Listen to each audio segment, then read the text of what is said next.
Following the end of the Second World War, there were many different war crimes trials that aimed to bring the perpetrators of atrocities and crimes against humanity to justice.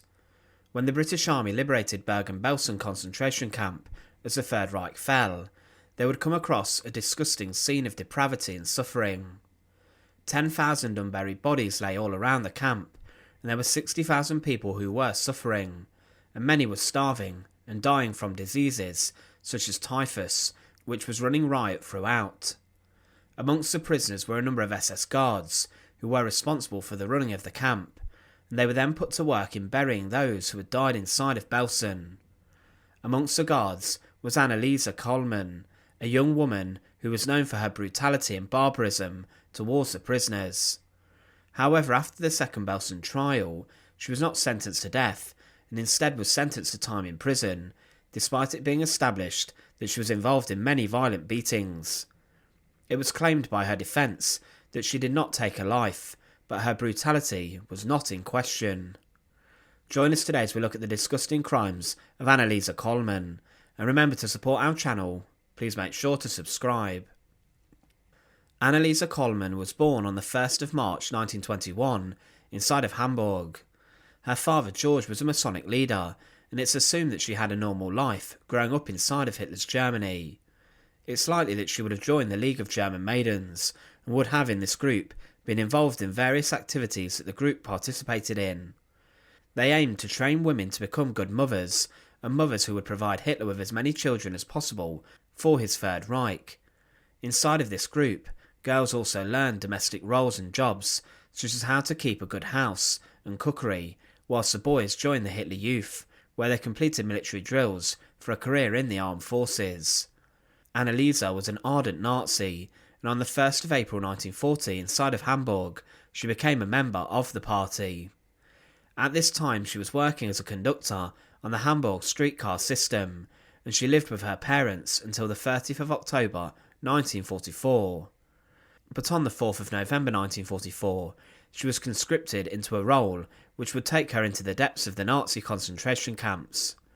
As the war continued for the Germans, they conscripted different people into different roles, and the military to fight their enemies.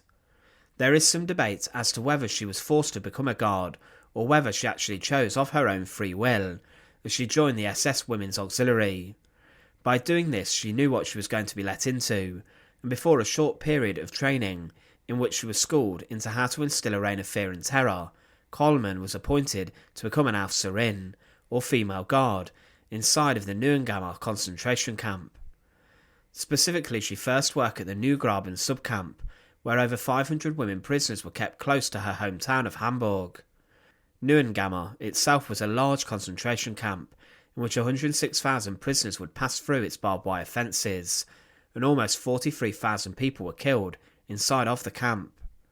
It was known for its terrible food rations, and the portions offered for prisoners were poor quality, and not enough to sustain, especially with the hard labour that was administered there.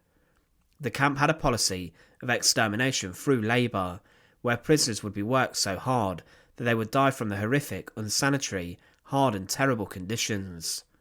The death rate at the camp was very high, and as the war turned, following Stalingrad, a number of Soviet POWs were sent there.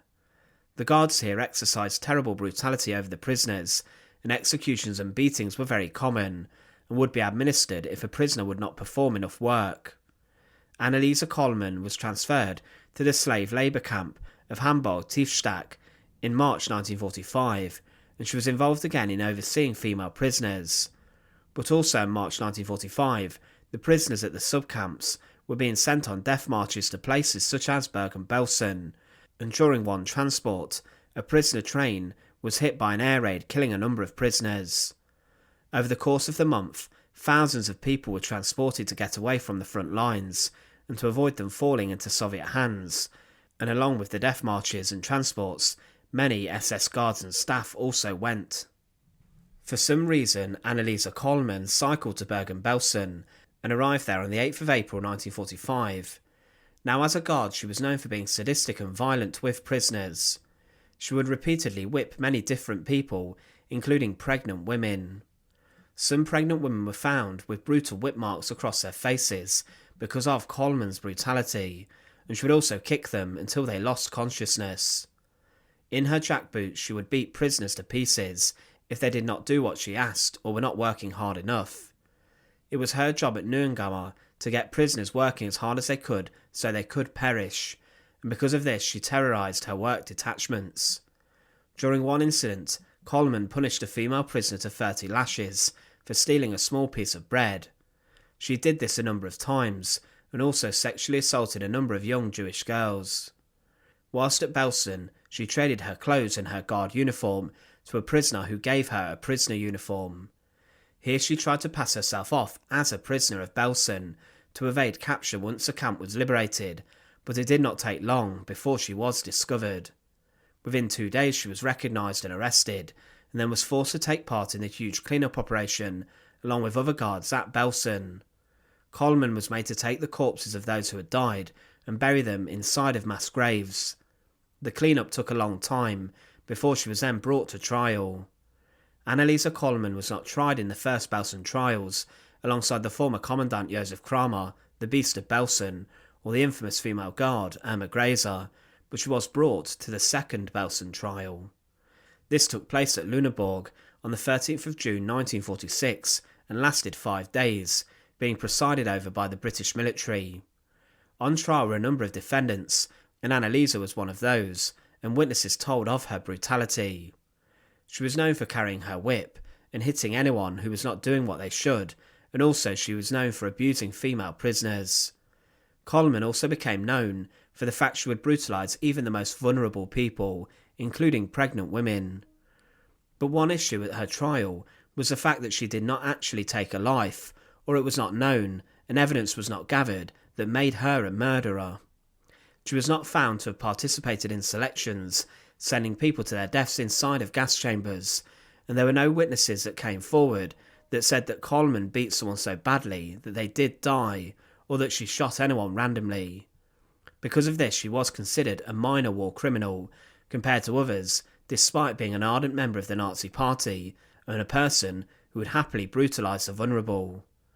Because of this, she was only sentenced to 2 years imprisonment, but she would never really serve any time at all for her crimes. Shockingly, despite being found guilty of crimes against humanity, because she had served time in prison before her trial, she was actually bizarrely released on the day that her trial finished. So a guilty war criminal was happily let free from the courtroom because of her pre-trial confinement and incarceration. She would stay in Hamburg for a number of years, and then she moved to West Berlin and died at the age of 56 inside of the German capital. What is bizarre is the fact that Anneliese Kohlmann escaped without any real punishment. She was an evil woman who would happily and violently rain down hell with her whip, and her verdict was no real justice for her victims. Kohlmann was one of many female guards who ended up at Bergen Belsen as the war turned against the Germans, and a number were sentenced to death in the Belsen Trials. But compared to these women, Kohlmann received a sentence which was incredibly lenient and shocking, and today many of her crimes remain untold. Thanks for watching. To support our channel, please make sure to subscribe, and once again, thank you so much for watching.